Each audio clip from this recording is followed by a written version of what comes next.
Hobbies. Meu hobby é soltar pipa, é jogar bola, né? Ler filosofia não, pô. O único Loki que eu conheço é o dos Vingadores, pô.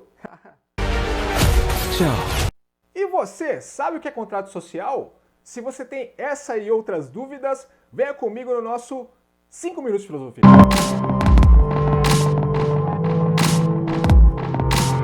Então, quando falamos em contrato social, pode parecer uma coisa bastante arbitrária, né? Pode ser um contrato qualquer, mas a gente está falando de um evento muito específico, que tem a ver com a formação e legitimação dos estados nacionais, ou seja, os países modernos que a gente conhece. E por isso tem uma repercussão e uma importância, inclusive, para a gente, né? Por que a gente cede o poder, a nossa liberdade, para um grupo restrito de pessoas que mandam na gente de um lugar muito, muito longínquo? Essa discussão surge no início da Idade Moderna, lá na Europa, e tem a ver com um novo modelo de organização política e social que surgia por lá.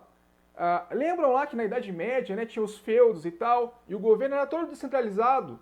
Então o senhor feudal, né, que era um cara que era tipo o prefeito hoje em dia, assim, mandava no contingente de pessoas ali e não devia obrigações a ninguém. Chega a Idade Moderna, cada vez mais ocorre um processo de centralização política. Então surge aí a teoria do contrato social, que é um contrato que nunca foi firmado de fato por ninguém, que explica por que a gente cede nossa liberdade para os nossos governantes. Então eles vão criar essa teoria em cima de um fundamento que todos esses autores têm em comum.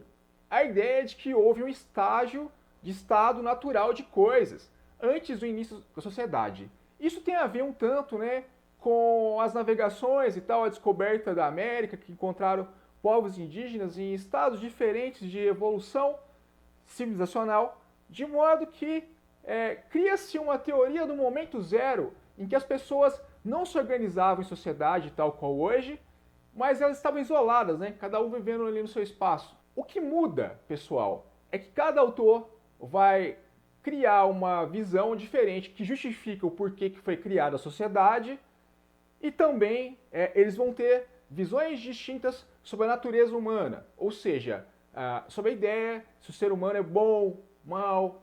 Primeiramente, vamos falar da teoria do Thomas Hobbes, autor inglês, que ele dizia o seguinte: no estado de natureza, havia um estado de guerra de todos contra todos.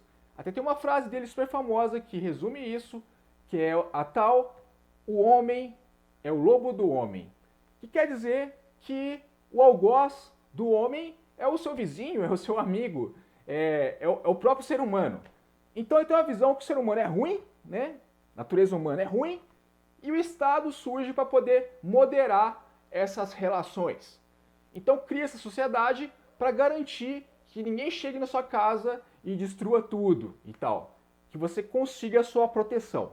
Então o Estado vai te cobrar impostos, e também vai exigir outras contrapartidas, mas vai te oferecer segurança e garantir que você não seja morto por algum outro indivíduo que seja interessado em alguma coisa de valor que você possua. Então ele faz uma metáfora para explicar como que funciona o Estado, né?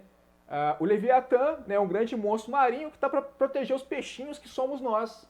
Por outro lado, tem um filósofo muito importante chamado Jean-Jacques Rousseau, que vai ter uma teoria diametralmente oposta a essa teoria do Hobbes. Ele vai dizer o seguinte: o homem nasce bom, a sociedade que o corrompe. E ele vai extrair isso também das navegações e tal, de modo que ele vai criar uma visão idealizada dos indígenas, tal qual você vê aí na literatura indianista, né, que vai ter como representante no Brasil Iracema e tal, que vai ter uma ideia romantizada do índio, que o índio ali na tribo, ele só quer apito e diversão.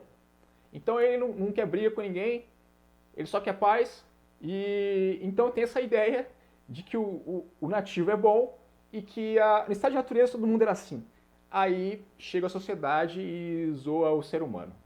Ele tem uma crítica, né, contra essas ideias de cercamento e tal, da criação da propriedade privada, que o associa um tanto, inclusive, a um proto-comunismo. Por fim, pessoal, tem a teoria de John Locke, né, o pai do liberalismo, e famosão também, que fala sobre a origem da sociedade e ele vai criar uma visão diferente. Ele vai primeiramente falar que o ser humano ele não tem natureza nenhuma, é neutra a natureza dele, mas o Estado é necessário. E o Estado está para nos garantir certas liberdades. Locke, né, ele é famoso por defender a ideia da propriedade privada, que é tida por muitas pessoas como o principal, como a ideia que norteia tudo no pensamento dele.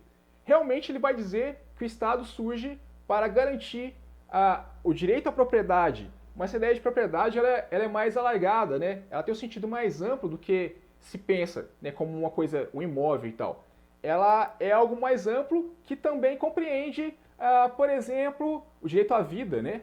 Tem uma amplitude maior, né? O nosso corpo é nossa propriedade para Locke. Então, o que muda, portanto, são as justificativas e a visão que se tem da natureza humana, e todas elas, em síntese, servem para legitimar por que nos organizamos em sociedade e cedemos o nosso poder a um governo central. É basicamente o que eu tenho que falar por hora. Até a próxima. Tchau!